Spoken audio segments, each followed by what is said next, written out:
Herb. John Weddleton. Pete Peterson. Amy DeBasi. Terry Schoenthal, current planning. Dick Gray. Amanda Moser, clerk office. Brian, you want to say hello? Brian Coyle, Elastic Relay. Hello.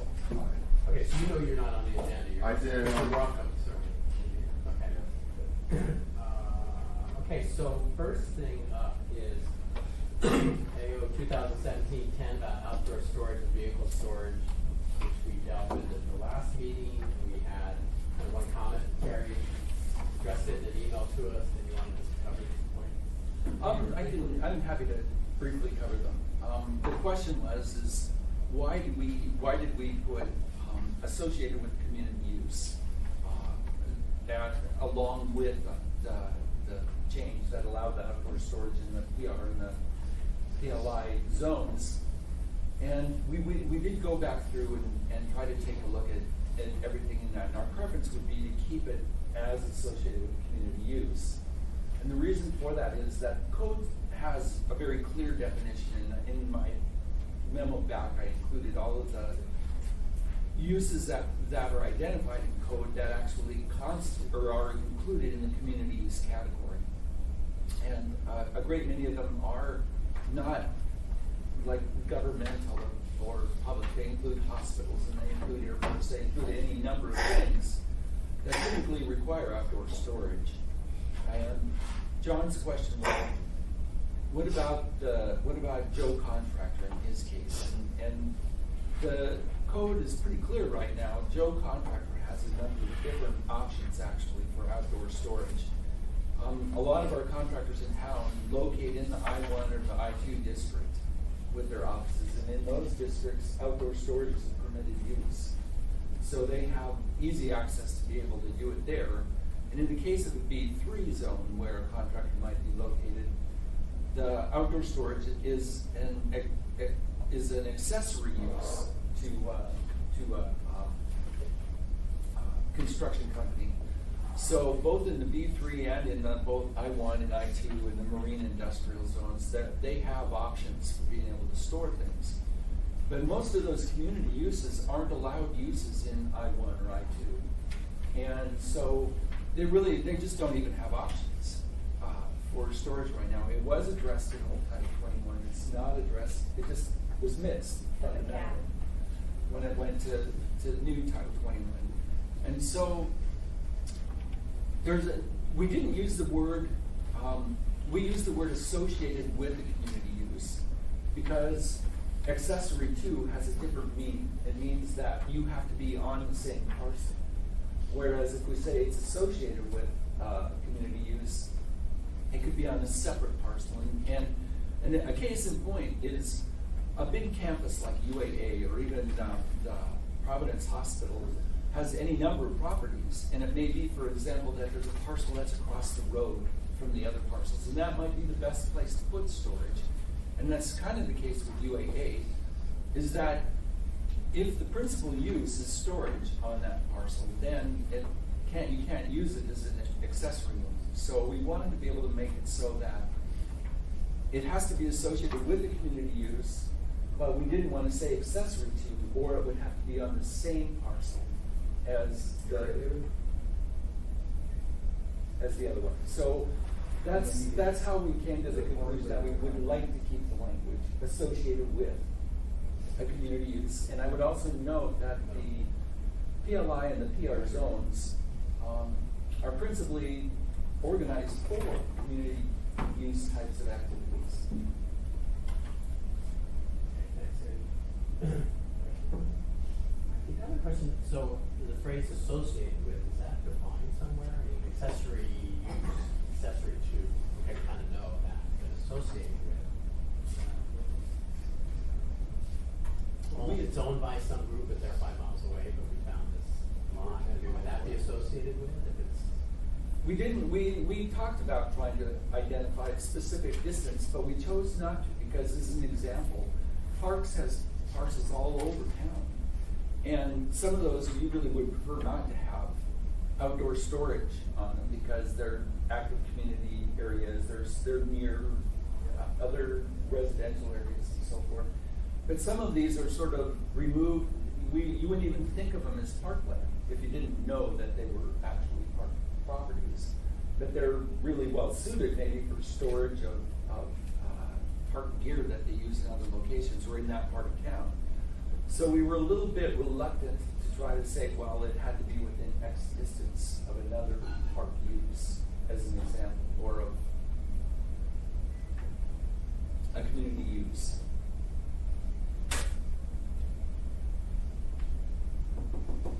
The thing is I think we've included enough protections for the community that go along with this. There's a minimum lot size that's allowable for it, which most of those protections aren't required in the I-1 or I-2 zones and those may be adjacent to residential areas. But the ones for what we're including here for these community uses, there's a minimum lot size, they are required to have fenced, it's gotta be fenced, it's gotta have buffer screening, there's a lot of requirements that go to work hard to protect any adjacent uses from from that storage use per se. Again, does this go back and apply to churches? It would apply to churches, and I took to heart your comment on the one case down there? the one down there. They wouldn't be allowed to that, but even right now, in most churches there are churches in the D3 zone, but they also exist in like an R1 zone, and places like that. And because we're dealing with PLI and PR, very few churches actually fall into those zones. But in case of like a B3 zone or some of the others, they would be allowed in accessory use, but they still have to face the same requirements for buffering and screening around it. Yeah, you do. And some of those don't have that now. Yeah, well, you saw that one down there. Yeah.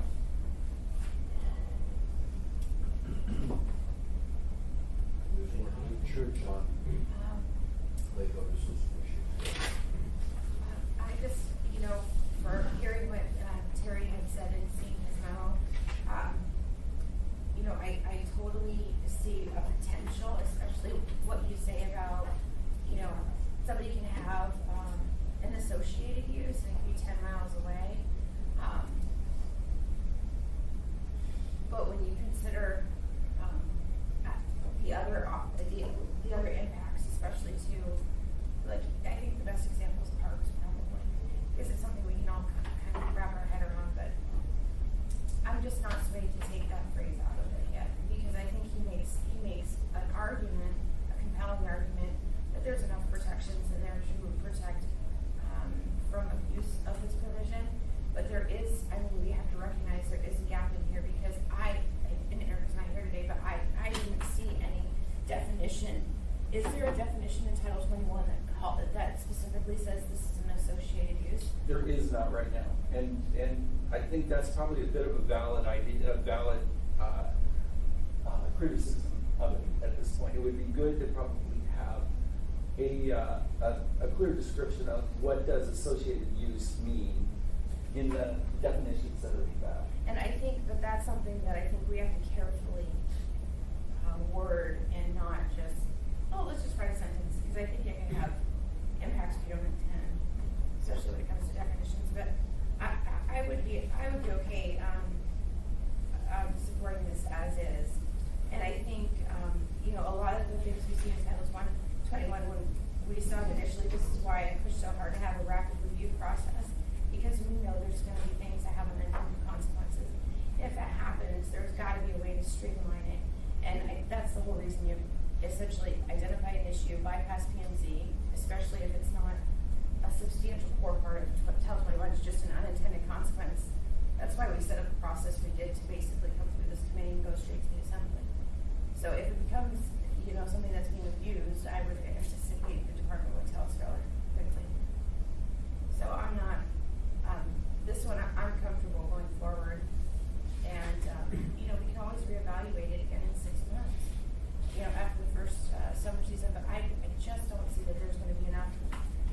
It's not like you look around and there's all kinds of PLI property out there. There's That's a lot of people. well, There is a fair bit of Yeah, PLI, but the likelihood of abuse of that PLI well, property you look because look at who owns it. Look, it's not like you have 50 contractors that own these huge swaths of PLI, right? Like Kootenai has quite a bit of PLI, but just knowing their practices, and they're not knee-jerk reaction. They don't just all of a sudden say, let's just put something in the road and make it minded. If you look at Providence or whomever else is holding it, those big swaths. UAA or APU. Yeah, these aren't organizations that move fast and make arbitrary decisions. I guess is my point. Well, I think the 3 acre minimum lot size sort of protects things, so as long as that's in there. Well, I mean, my main thing is I looked and I thought, wait a minute, this is a plan of government. And I'm comfortable that that's not the issue, but then as I read it more, I thought, well, what's associated use mean? And I would not uncomfortable with having this go forward as it is. I'm nervous about that because I'm just trying to think creatively, someone can come up and think, wait a minute, I own it, even though it's a totally separate thing. You can look at Providence, I mean, they're a juggernaut. Doing what they do and following their mission, they can step on a lot of toes just because they're so bad. Potentially it's something very reasonable for them. Could be a mess for that neighborhood that surrounds them.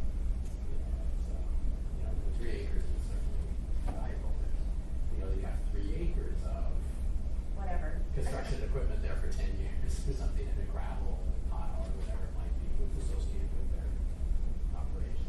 So there does open the door. I don't know. I mean, one of the Well, things it it's says good. is you can't be seen from adjacent roadways. So, That's good protection, because I think if Providence doesn't allow proper along here, as we've had businesses we have existence, Providence to buy them. The fact that they can't be on a good roadway like that, for neighbors. They just bought this property there, and Hyper and here, you got 2 parcels, you have to rezone the office.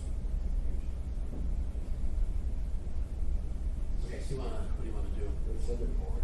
Set it forward. Yeah. Thank you, that one. Yeah, I appreciate that. oh, you're welcome. Okay, steep slopes. Well, this is one you gentlemen and ladies have dealt with actually before, so it's not entirely new. But as you know, I think that the ordinance that went forward in March sunset on December 31st, March or April, I think, the one that dealt with all of the changes that were kind of brought forward by the Home Builders Association and others. But Actually, it's brought forward by me. by you, yes. I think that It was like a home builder. Could be. I've built a cabin before. There you go. In a garage. You slept the last night the whole day in, is that the idea? Yeah, that's it. Sorry, Jerry. Anyway, so I put a couple great sketches to sort of help explain this in the other 170 conference room I did yesterday afternoon before I discovered that we were actually going to be in here this morning. So the home builders are actually in there this morning wondering what the heck those sketches are on the board. But this particular ordinance addresses 4 topics, all either related to construction on slopes or the establishment of grade plane for slopes. And it's trying to deal with the whole topic kind of holistically. And part of it is we've gotten input from a variety of folks, not just hillside people, but people in other parts of town that have really run into issues with the new Title 21 code and the method of measurement. So basically the first topic is how do we establish the grade plane for measuring building heights? The new code basically does a system where you average the high and the low areas of the site, and you take the average elevation of that fundamentally establishes the grade plane for measuring the building height. So when you're on a slope, it tends to be significantly lower than if you're on more level ground because you have that difference. So on under old code, basically, Old Code said, well, you choose the point within 5 feet of that perimeter, that's the high point, and that point is your basis of measuring building height. So right now, I've passed out a policy, which is this one right here, and it's called PNP 5, basically, and it's been being used by the municipality for some time. And PNP 5 basically states that everybody who's subdividing, you have to go through and you have to do a grading plan, you have to do a complete drainage plan, you have to identify finished floors for each of the units in that subdivision. And the way that's determined is that from the adjacent roadway, you can have no more than a 10% slope on your driveway. I think here in Alaska, we'd all agree that that's probably reasonable. So basically, if your house is set back X distance and you're going either down or up 10%, then that's where that finished floor is established. So Old Code didn't do a bad job of marrying up where that finished floor is in the house from that grade to what the building height would be. But the new change basically, there's already an established finished floor of that house, and now the actual grade plane for measuring building height can vary from that a lot, 4 feet or more even. So what we were trying to do is reconnect basically the building height to what is likely to be the actually established finished floor elevation of the building.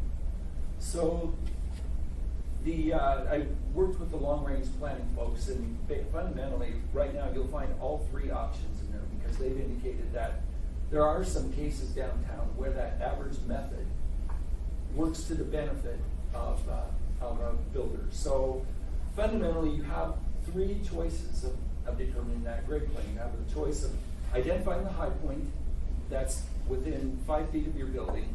That's the start of the measurement.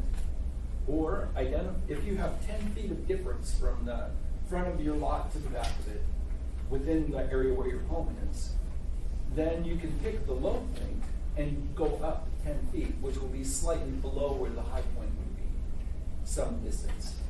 And that gives you an allowance for basically a daylight basement. So you have this measure where, in that case, where you can go whatever the local zoning allows you to go in height, but you get an additional daylight basement that goes along with it. And then the other alternative is you choose that average height measurement. So what I think that we get in that case is that we get a building height measurement that is much more in accordance with how building safety establishes grade planes for the houses. And I know this is kind of complicated material, and if I'm not clear with it, please feel free to ask any questions you've got. So that's kind of item 1. Item 2 then actually relieves all of the Class A zoning districts from the steep slope requirements. And the reason we've done that, Class A, can you? Yes. Class A are the urban districts. They're like the R1, the R2, R2M, and in Eagle River, there are Class A districts that match those. So the ones, once you get in, the Class B ones are typically the rural or the hillside zones. So those are still subject because the hillside district plan is really the one that drove the addition of requirements for slope development. So, but a lot of classes B in the Eagle River, right? There is Class B in Eagle River. Which is where we're being, So it's gonna be Eagle River Valley, it's gonna be up Highland, It is. probably. I mean, and this is exactly part of the problem. Okay, I'll let you finish before I. Okay, so Class B, so the Class B is still subject to those, although the building standards part is modified, and I'll get to that in a minute. But Class A includes basically all of the urban areas. And the reason why we wanted, what we found is that these just don't work for the Class A zones. For example, if you're in Bootleggers Cove, where it's already been largely developed, and we have a case right now in front of us where some folks want to build an apartment building there. But these steep slope development standards completely block that that development. And it does so because it has provisions where you can only disturb so much area on one of these sites. It's really geared toward these sort of big lots where you're only gonna mess with some portion of it, whereas in the urban areas, even the lot coverage allowance under Title 21 is greater than what you're allowed to disturb if you're on the hill, those hillside lots. So that's, we've had issues of that both in Bootlegger's Cove, at Campbell Lake, at a number of locations actually in town where the best solution for us is that it isn't very workable in those Class A zoning districts. So that's item number 2. Item number 3 then is there are building standards in this slope section that where your building cannot be more than 25 feet above the actual point on the existing grade. If you're coming down the slope, you can draw a line that follows that slope 25 feet up, and your house can't protrude above that line. And the problem is that they run into, people trying to build houses on the hillside and other locations, is that you can barely construct even a ranch-style home with a walkout basement and meet those standards. They're just difficult. Plus, that's the only different way of measuring building height that we've got in the whole code. Every other district, it's the only piece that varies.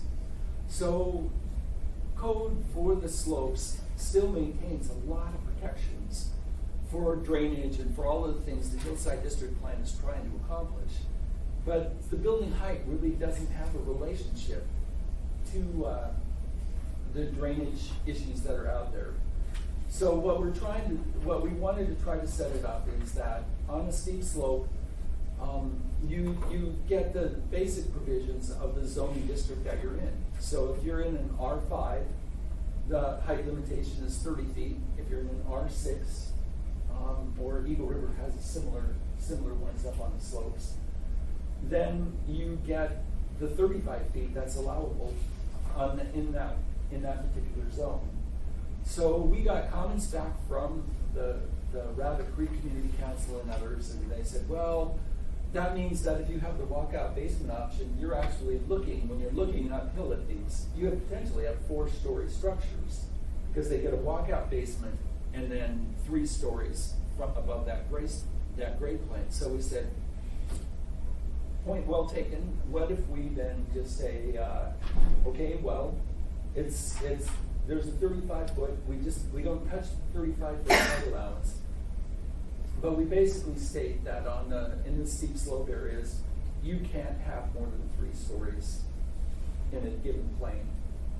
So, generally speaking, the people who construct the homes felt that that was a workable solution.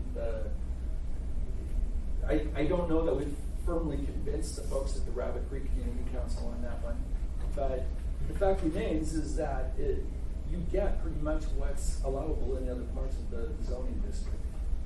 So the fourth piece of this then is that also included in the original, in Title 21 before it was modified, was a requirement to have an engineer design your foundations. So we internally worked with building safety, and we went back and forth quite a bit, and it was removed in the original ordinance back in April or March. But what they've asked to have put back in is, okay, so because building safety reviews any of the plans that come through, if you're within the building safety service area, we'd allow the home builders to continue to do those designs, that you wouldn't be required to have an engineer stamp those because they're going to get reviewed here. But if you're outside the building safety service area and you're on those steeper slopes, then you need to have an engineer stamp those drawings. That would be something new now, and it affects Eagle River and Girdwood more than it affects Anchorage. We have areas on the hillside like Bear Valley and others that are outside the service area, but most of the hillside is actually within the service area. So what it means is that the home builders have long been doing those designs, can still do it in those areas, but outside the service area, the building safety service area, you have to have an engineer seal those drawings. So again, what's the purpose? We've been building for 30 years without it. The argument of the purpose, according to our building safety folks, is that they often see foundations that are not particularly well designed, even within our own area, and they actually have to do corrections on them. So the argument is that, well, yes, that's true. That under normal circumstances they'll work fine. It's under not normal circumstances that's when we're going to find out if they're going to fail or not. So in the case of a big earthquake or a So have there been any examples of those failures? There haven't that I know of. I've tried to find that out, to be honest. So it's again, a good question. Again, this is like mission creep, right? So there's a reason we're outside of the BSA, and we don't build stupid houses. I mean, all of our houses, even though they're not inspected by the city or whatever, they still, if you get a loan in your house, it has to be inspected. The bank makes sure it's inspected. So again, we're either in or out of BSA, and again, this to me is mission creep. This is somebody who is saying, well, you guys now need engineers now. It's not saying a lot of these guys that are building these houses already have engineers, architects, and all these people on staff. I mean, again, the government's coming in and saying, well, you're not in the BSA. We're going to make you do this part anyway. And so that's the big resistance you're going to have to, I mean, Eagle River is militant about a couple of things, and that's one of them. I don't argue. And so that to me is an issue. Are you done with your points, Terry? Can I ask you, so I was just trying to look up my last AO that was dealing with a lot of these different issues. What is the difference between what sunsetted, other than that one provision you just talked about, what's the difference between what sunsetted and what the administration is pushing or putting back? Okay, the difference between what sunset and what we put back is what sunsetted did not address establishment of what is the grade plane for determining building height. Right, that was a big point of discussion because, that was a big point of discussion. They felt it was workable what we had, but we knew the department wanted more. So was that the only other thing?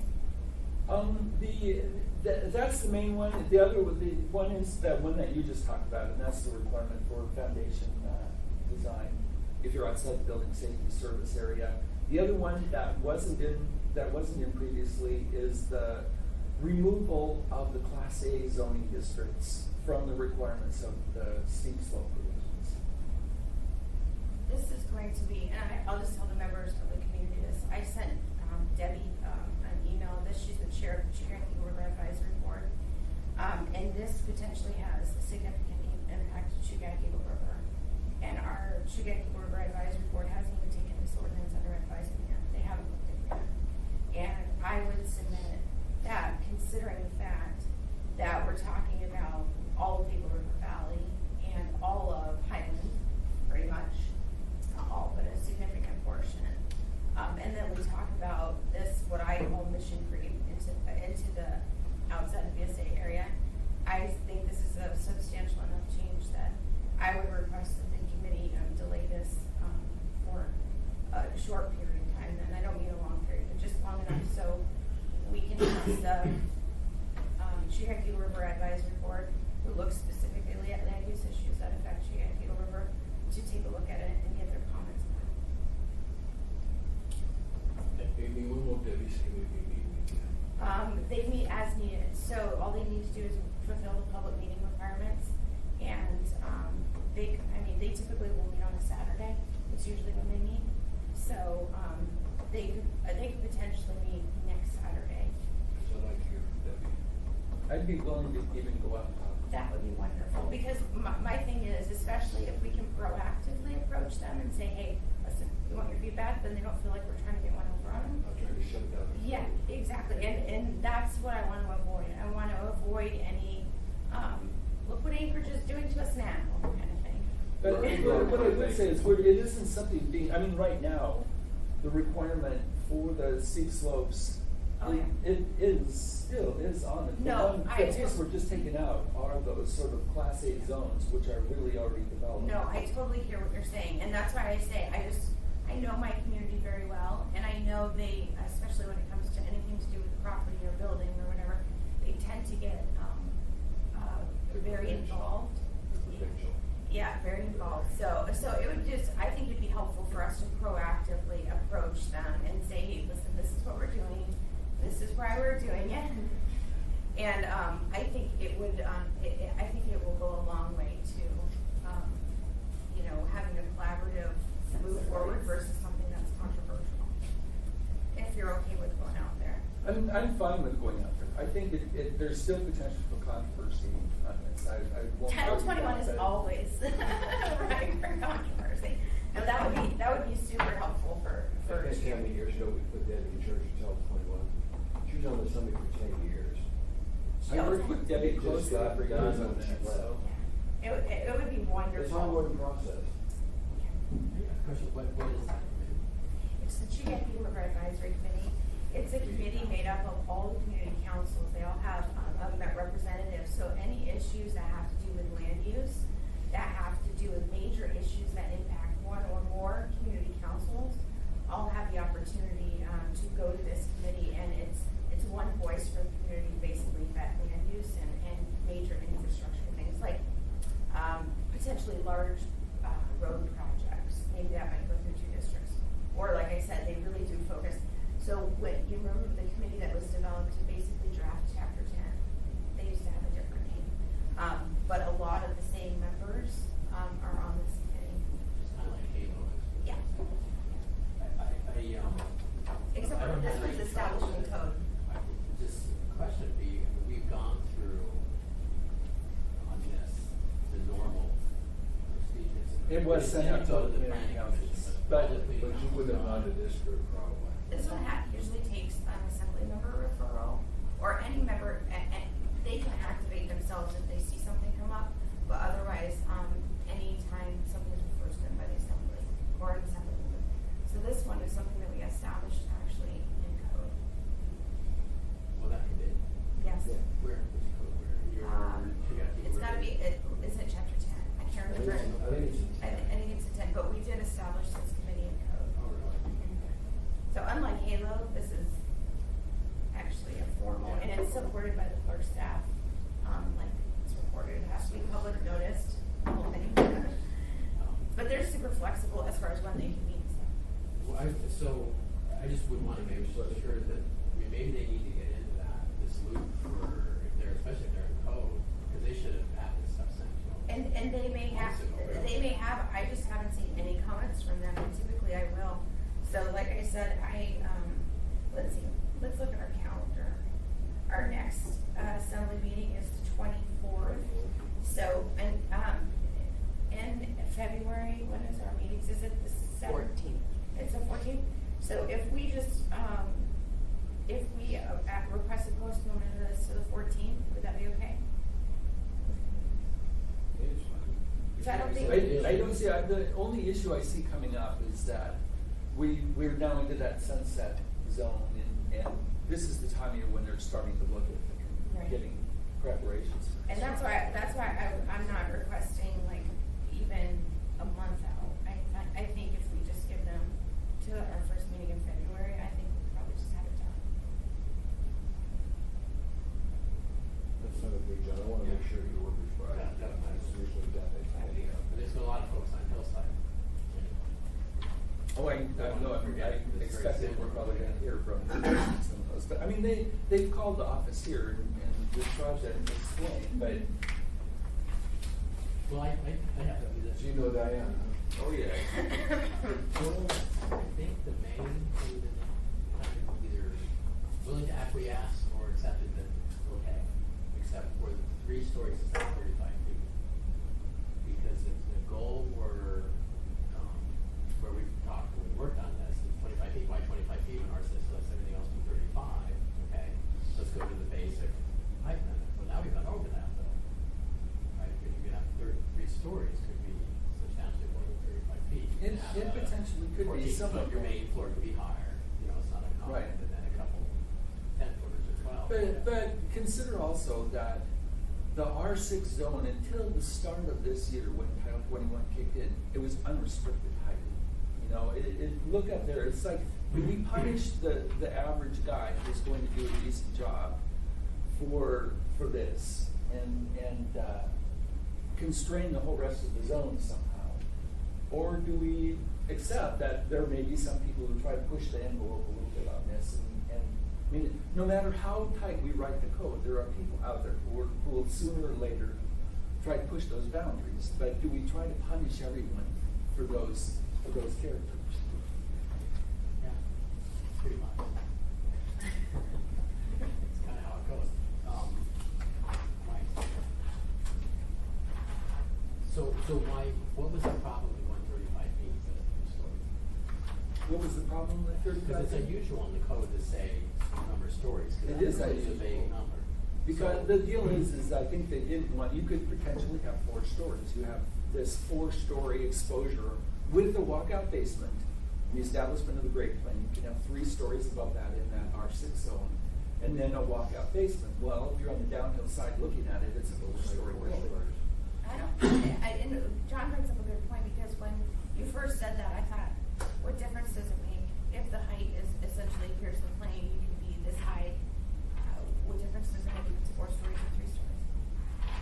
I don't personally, I'm not swayed by that argument, I don't wanna see 4 stories. I look at it more like, how do we keep a consistent, I don't know, do you have a personal feeling, Gary? Well, I mean, I don't mind. I think that we'll be fine with 3 stories. The problem right now is you can't even get a building with 2 stories and with 1 story in a walkout basement. So, I mean, what we're providing is what the underlying code allows fundamentally. Well, it's not, and that's, I mean, your point there, saying 4 stories, that's an aesthetic choice, and it's, Right. I don't know, I mean, unless I just remember some comments on aesthetics, and mostly the height was on original. Exactly. It didn't really give guidance on this, but if you look at, R6, and you got a relatively flat lot, you go 35 feet. But now if you have a steep slope, you can actually go 3 stories, plus a 10, right? Or, is that right? But it's more than. No, you go 3 stories plus 10 But that feet. could be more than 35 feet, because a story, how tall is a story? Well, some of these homes, they have some pretty tall stories, basically. I mean, yes, you could get a little bit more on that, but still, 35, 45 feet, at 3 stories, you'd have very tall rooms to get to that measurement. But the question is, why did you go 3? Because 35 feet is roughly 3 stories. Because we went with 3 stories because the concern was now you can have a 4-story structure there. But why did you say 35 feet instead of 3 stories? So now what, I'm not. Well, here it says, maximum 3 stories. Why didn't you go maximum 35 feet? Well, we could say maximum 35 feet probably. The only thing we were trying to do is now you're in R6, why not just go with the underlying zoning? Which is 35 feet. Which is not 35 3 feet. stories. So when you go 3 stories instead of 35 feet, it's like, why not be 35 feet? Well, because it comes back to the way that you measure that grade plane, since we changed the measurement of the grade plane.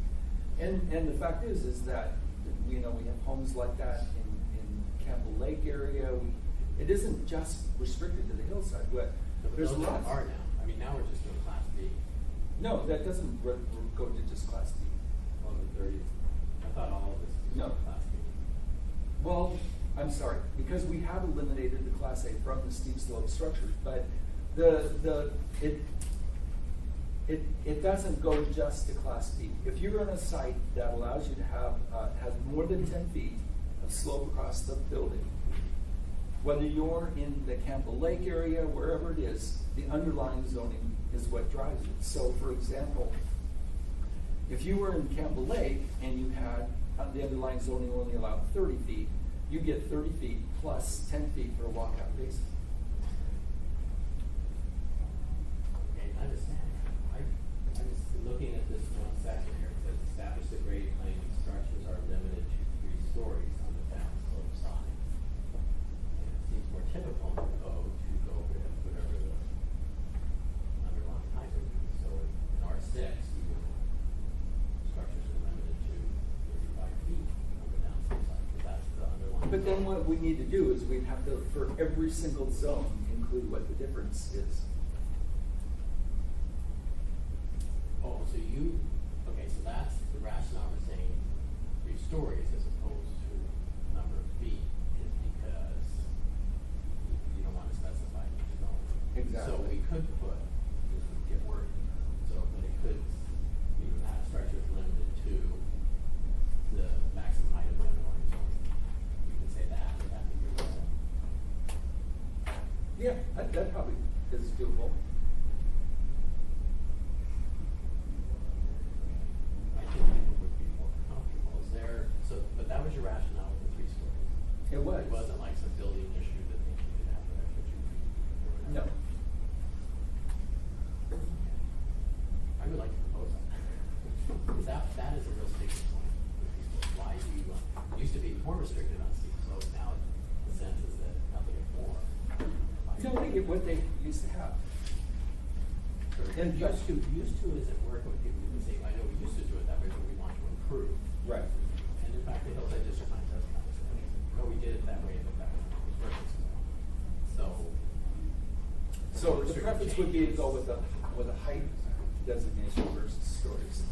Because the stories is making people nervous, because you could, some of those homes are pretty amazing, and they have very tall, just without being.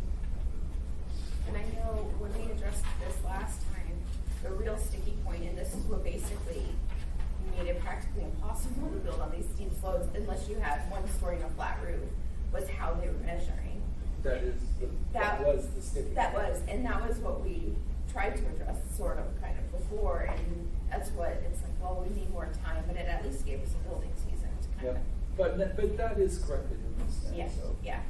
So that's why I say that was my main focus when I tried to bring it up last time, is I recognize that. And so, I just think I'm with John, kind of, sort of, I think I am anyway, until somebody corrects me, but I looked at it like, if we're gonna call it feet, or we're gonna call it feet, where's the consistency? I mean, the thing is, the stories is not obviously clearly defined because it can be of any height you want and Right, virtually. right. And we can go with feet. Do you want to look at that? I will look at Picture that. Also pictures make sure it works. Yeah. But I don't want to do anything, but I think that. You think that would relieve some of the concerns that the Hillside Yeah. has had with I it? think their sense would definitely, and it also, for me, just because the same stories, I don't see that in here. You generally say feet, Yeah, it's true. really for getting That stories, is on true. it, a weird thing. Like more consistent. If we can. But we didn't with this previous one. One other, okay, that, this is an editing thing, I guess, where you got C3, little I, sub little I. Little I. There's a little I there, Okay, I'll check into that. So it's, within code, it goes to, it is unusual because it goes to I think, and then it goes to 2 little i's. I and 2 little i's under it. I was just writing this down, 3 dot little I dot little I, we don't see that often around, so we're doing it. In our packet from last, one of us for you to inspect, it's just here. So it's kind of an editing thing, you see whatever 3I dot, I little I again. So it's nitpicky, but I just, Okay. look at that. Anything else on this? No, I think just even the discussion we're having today about potential impacts to height, so I think it demonstrates that we're not quite dialed in yet. At least I'm not. You guys are probably way ahead of me, but I think it would be helpful to see the language you come up with. Even if you have a couple versions, like, okay, maybe we could do it this way, or maybe we could do it that way. But if you can help me understand what the impact of that might be, Okay. that, do you see where I'm going to? I do. That would be helpful I'm very visual, so that would be helpful for me. Well, let me put some sketches together for it then and see if we can clear it up that way. So I'll do that, and then if you wish to get in touch with Debbie or whoever there, and just Yeah. let me know what Awesome. time they schedule something. I'll try to make room. Okay, I'll send her, an email and, see when we can get them to take a look at this. And if the committee members all look at it and say, oh, no, it's perfectly fine, we don't need a meeting, we're fine with it, I'll let you know that too. Okay. Okay.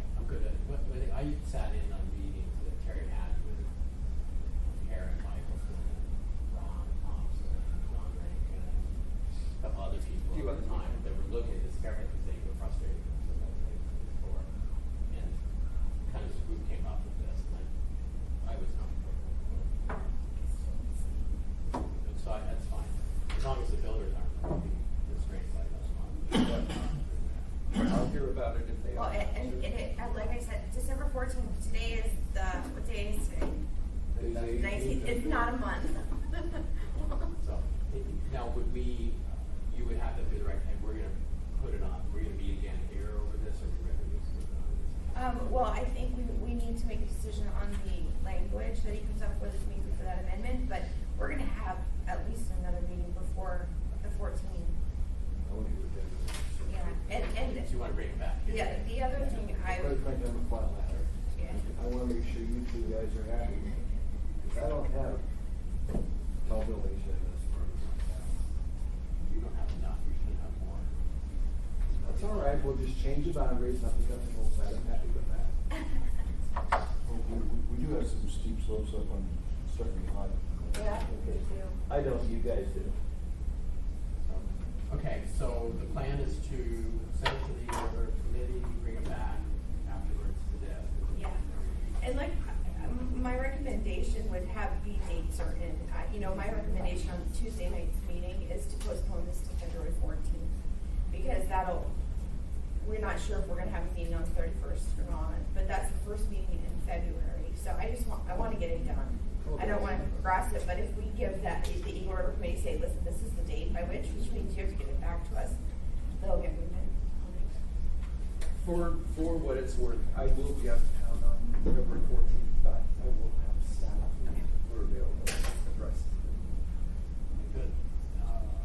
Okay, so done with that. That was our, anything else? You guys came? You guys came here, say hello. I want to give you an update on Yeah. Alaska Green Lab. So, managed to come to a shared parking arrangement that was acceptable to the traffic and zoning and so forth.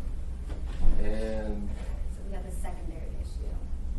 right now, so anyway, thanks for your forbearance on that and listening to my problem. Now I'm dealing with the resident on the property that, as you might remember, was discussed Trying to evict. late. Right, so they're in the middle of being evicted, and Brian for months has had this agreement, working with this, resident, and then all of a sudden, yesterday, or 2 days ago? 2 days ago, he came, I made a proposal to him to be an employee, and he came back with one asking for several $1,000s up front. And Be an employee, yeah. To be $4,000 up front, a twice. 3-year contract that either of us could cancel at any time, but if it's canceled, then he gets the full payment. Up to 3 years.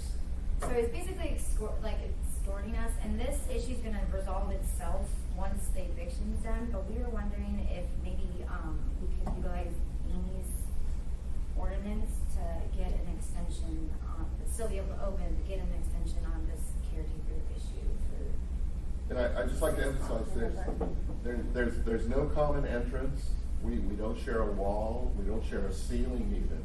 He's on the second floor, adjacent, Yeah. rental property. He's there. And there's really bad blood between him and the owner, and this I'm finding out the last Bad blood one. with you and him too. Well, not until he came up with this usurious proposal. And so this is the same guy that owns these connexes. So that's why it's connected, because we're trying, the owner's trying to evict him, he's got these connexes here, he lives here. The owner's very aware of this new extortion issue, but, I mean, there's nothing we can do to speed up the work process, so. And one of my concerns is, okay, I'll go ahead and pay him, but He can quit. 6 months from now, we go, it looks like you're making a lot of money there, so I'm gonna quit and let's have a new contract. So let me ask a quick question, because I'm just trying to remember, I don't have it in front of me. So when we passed the Green Labs, testing thing, did it talk about a caretaker facility? Yeah, so the planners didn't think this caretaker was on Brian's lot, but Brian pointed out, well, we didn't know about it initially, but then he pointed out, well, yeah, that's a caretaker, that's a residence, it is on the same lot.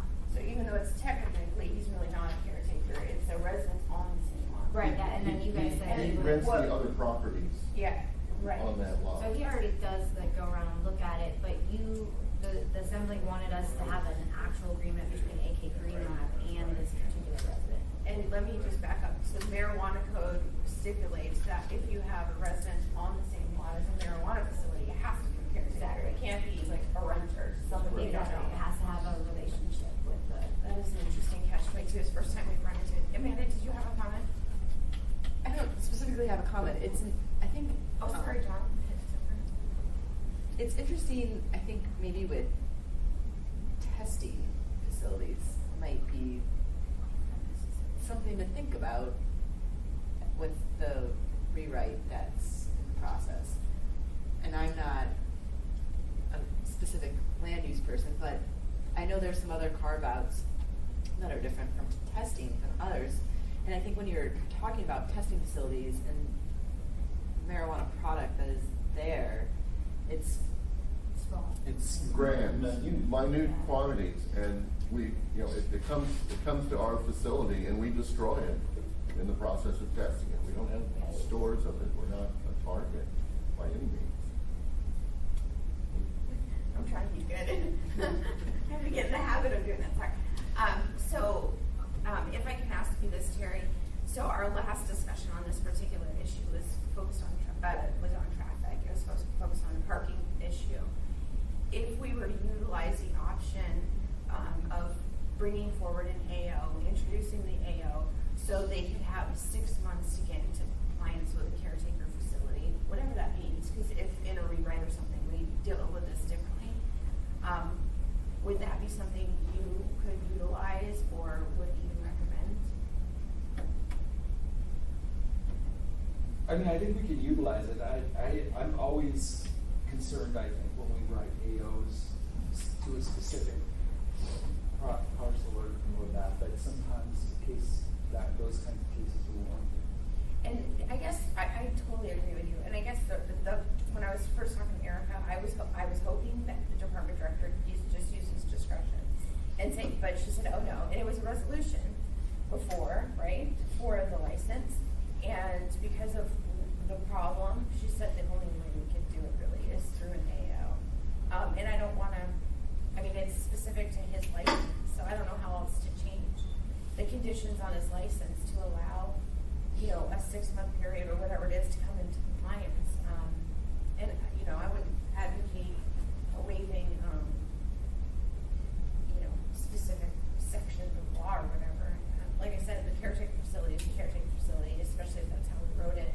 Well, I mean, if we were gonna put that into the AO, the issue, to me, the labs are a unique circumstance compared to anything else related to the whole marijuana industry. I agree. It's not the same as cultivation or as a retail outlet or as a manufacturing outlet. There's almost no marijuana there.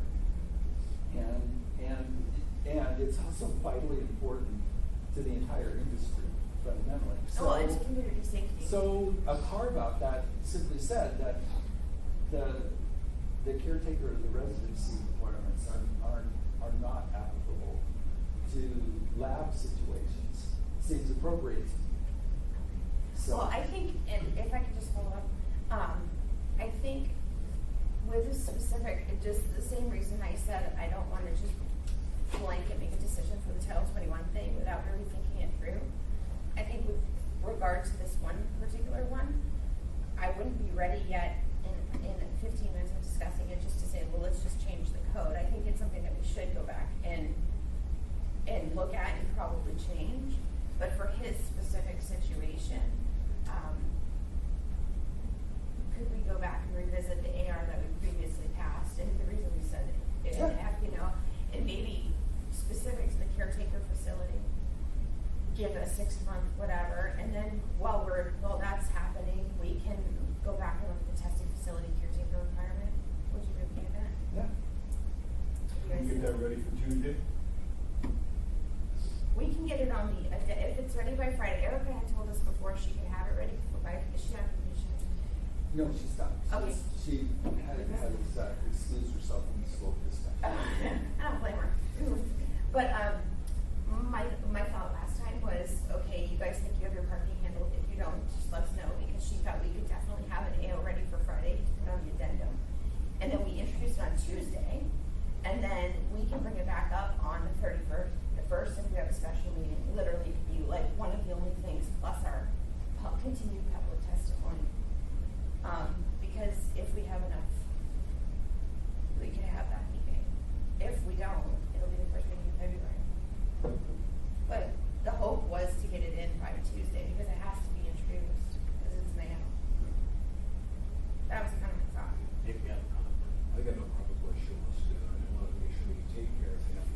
So we're looking to modify Not the sure. AR. We don't really need a caretaker for a land. Are we, because that was part of public hearing, so we're modifying the conditions that AR that approved it had conditions that he was on parking. And also that the residents be a caretaker. They are. Yeah. So we will go amending that. Did you have a? So, well, what would happen is all AOs have to have a public hearing, I believe. And so what would do, my recommendation would be to modify the AR through an AO, which means that's why we have to introduce it. We can't just put it on the consent agenda. So we introduce it on Tuesday, and then the following meeting, whether it's the 31st or the 14th, the following meeting, then we can take action on it, but we would have to have a public hearing. And the other thing is, my recommendation at this point is not to try to deal with the caretaker issue without more analysis, but my idea would be to waive or give them a 6-month allowance to come into compliance with the caretaker issue, which by the point that happens, I suspect we'll have already passed another totally separate standalone. This is how we're dealing with caretaker facilities on testing. So it'll kind of negate that 6-month window, because once we fix it, if that's what we think is the right thing to do, I think they'll automatically. Does that make sense? I think so. Also, so when we were writing both the marijuana Title 21 stuff along with addressing the licensing, this issue did come up a lot, and Ernie Hall was the chair of the marijuana committee, and that a lot of the conversation was, do we bring testing facilities in as the same as cultivation, manufacturing, retail? And I think at the time, the committee erred on the side of caution because it is a new industry, and now that things are up and operating, it is maybe a time to reevaluate, and especially with the understanding of how little amounts of marijuana are there. So, I mean, I think that this conversation is just an extension of a conversation that we had 18 months ago. And I think so I think it's good that we're revisiting it, because it was something that the committee at the time was grappled with, and so now I think it's good to reevaluate it. And then as Amanda told you, this is an ongoing process, we keep where we're heading.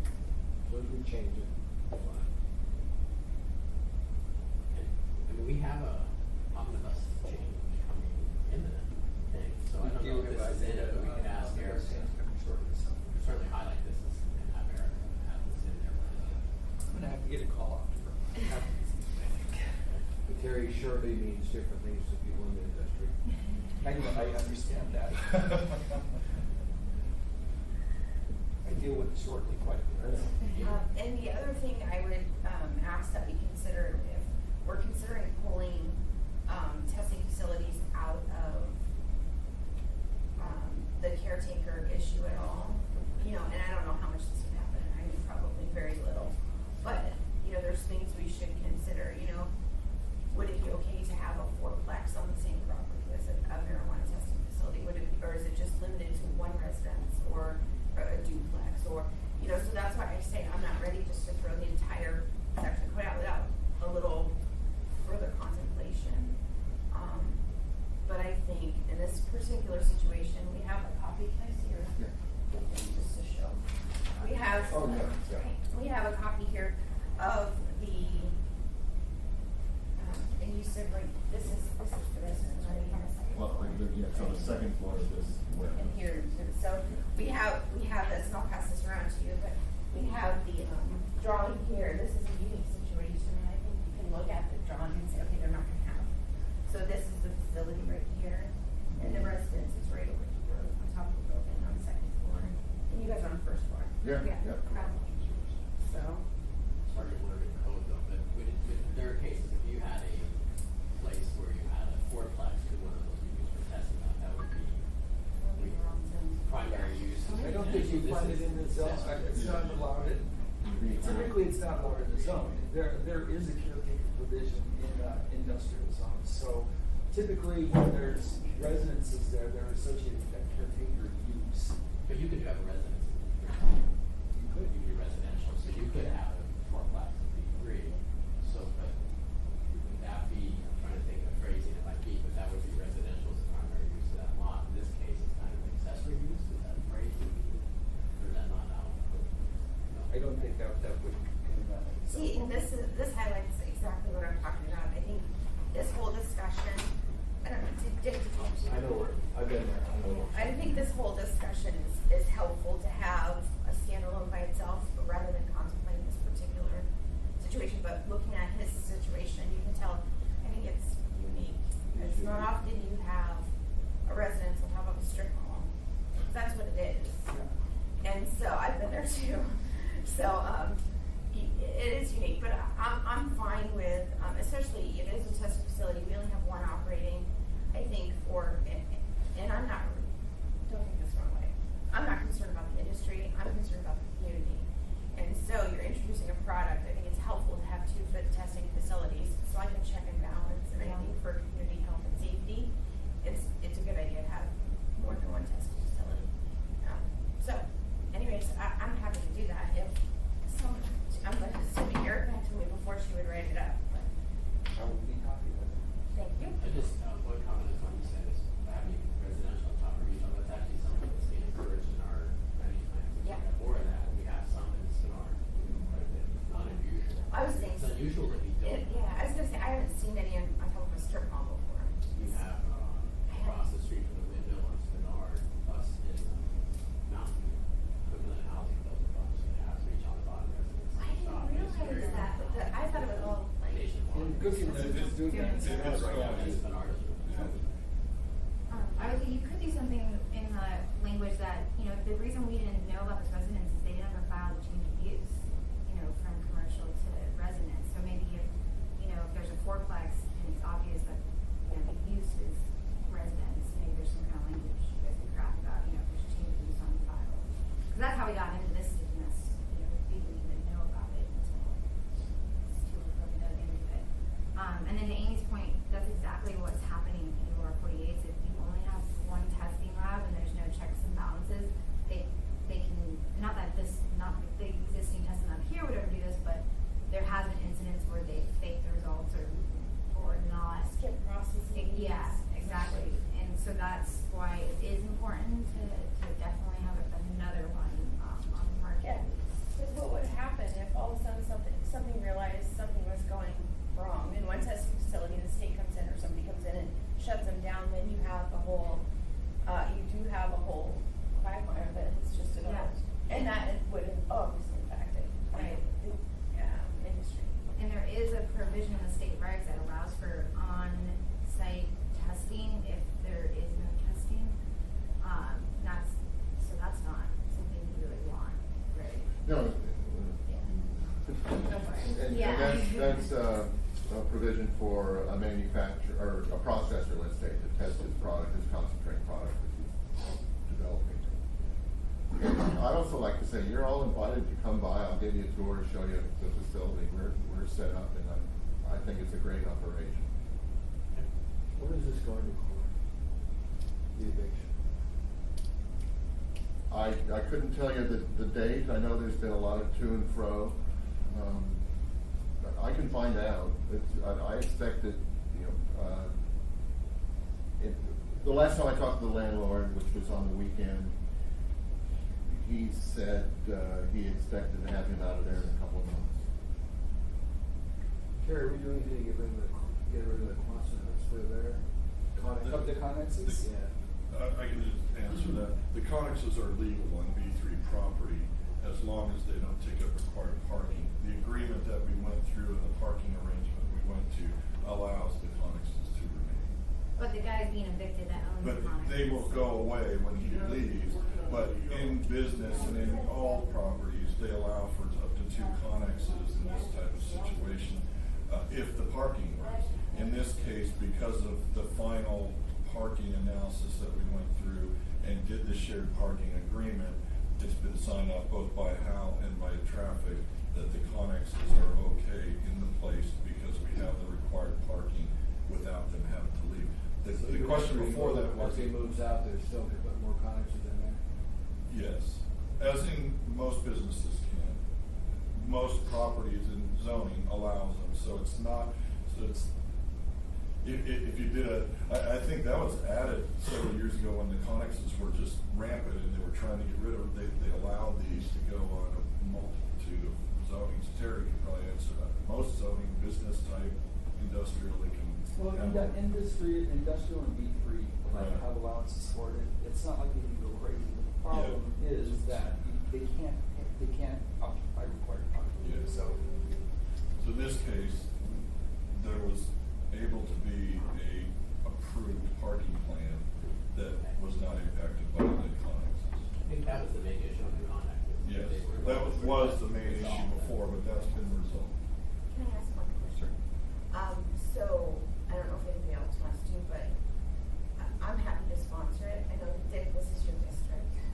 Yes, it's my district. So, anybody on the committee who would want to add on as a co-sponsor, or if we just bring this forward as a committee, I'm happy to do that. I don't have to, like, call it the credit. And that would be the modification of the AR. Yeah. I'm okay with that. Now, this was not on our agenda. Are we Should we allowed get to it talk made about on- that issue officially? Did the committee recommend something that came from the? Does the AO then allow residents on the property with a lab? Is that? Well, if you get- what my AO is going to do, my AO will, give him 6 months to come into compliant with the residency requirements. Okay, gotcha. So I expect it's gonna be changed before he comes back in 6 months. Okay, But the fact of the matter is, I mean, yeah, no, we that. haven't changed it. So then that AO goes to the floor on Tuesday, For and then expression. And then- review 2 weeks or 1 week later? Well, we could tentatively have another meeting scheduled on the On the 31st. Okay. If public testimony for ballot initiatives runs over, And- Or the, fluoride issue. we have 4 on the ballot, so it might be a long meeting. So, so if we run up and we need to hold public testimony over to the next week, then the next week potentially be If covered. not, 2 Then weeks it's, later. then it'll be the first meeting next We week. could be booked in for that. So we can close out your permit, get all that stuff done, but the condition of this won't be solved until that meeting that they deal with. And it. we So you can- can't be yeah. open until then. Okay. Permit. But the minute you get an eviction, you can let us know. Yeah. Okay, great. Or the resident gets evicted. We So- don't think you're gonna. The last thing, John, is I don't think we got an answer to your question, because, I don't know that there's any limitations on the committee taking an action, but I don't know if there is. We can simply do it as Sunday, If you can get us. Well, and this wasn't an open meeting, so even if all 4 of us were on it, it wouldn't be a violation of the Open Meetings Act, because this has been discussed in public. If you just get us the document, we can make this happen, we'd like to do this on Tuesday. it's gonna come by way of Erica. Yeah. I can tell you, but I will get a test for it as soon as we're rapid. So we still, okay, I just need from edification, for clarity of the record, do we want to bring this forward as a committee, or do we want to bring this forward as just separate single members? I'd rather not do it as a committee just because we don't need to, We can do it. and it might look funny. And we But can do it's it an individual as a- assembly members Okay. and co-sponsors. So Terry, I would like to be a sponsor of this, I'll be responsible. And I'm happy to. he did too, and so did John, so then you have 4. And in advance, we will have another committee meeting, we could have a 5-minute discussion. That's absolutely right. That's a good idea. Cause then, well, we're gonna have it introduced. Hopefully we'll hit the agenda on Friday. We should, that's tomorrow. That's up to Erica, Terry. Terry, this is an easy one. You could draft it first today. Erica can probably draft it. She's amazing, so. You got an hour and a half off. I know. All right, well, thank you for, Anything else? She'll be amazed, I think, that even now she did the mistakes. did we set our next meeting? Do we have another meeting next Thursday? I think everything for the year is scheduled, is that right? I got a whole bunch, so. Yeah. But do we have marijuana on the next one? Actually, somebody Thursday, I've joined you guys at 9 o'clock, so. Yeah, I'm not It's sure. actually- That's on the agenda, scheduled the next meeting. I'm not sure if there's one next week since we have that little bit of a break before the 14th. There might be a break from this meeting too. I would not object to that, just so you know. Yeah, so I've got the next one is February 16th. Oh, really? That's all I've got in here. We'll have to see if there's marijuana applications for the February 14th assembly meeting, because if there are, then we'll schedule For the another. night. Yeah. Well, and if that's the case, then We we do might, have we the might, 7th, we might tentatively think about the ninth anyway, because I'm anticipating we might have comments from the GMP over advisory. Oh, good call. Yeah. Okay, so we'll just schedule one for the 9th then.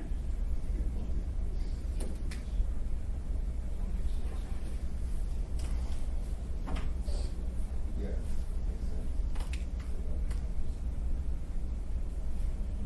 So that'll have the steep slopes again, With that amendment. and then. Steep Might slopes. as well put, and we'll look at this. Do you want AKA Green Labs or testing facilities? You know what I would bet we can do is we can at least potentially, that this specifically, the one to give them 6 months should be on there, but my sense is Erica's really, really close with this omnibus one, so maybe that should come too. So we could ask Erica if that's ready, and if that's ready, we could have that too. So Right. it might be a full agenda. Yeah, we could bump something if we got marijuana stuff. Or we could have a 2-hour meeting. Okay. Okay, so, thanks.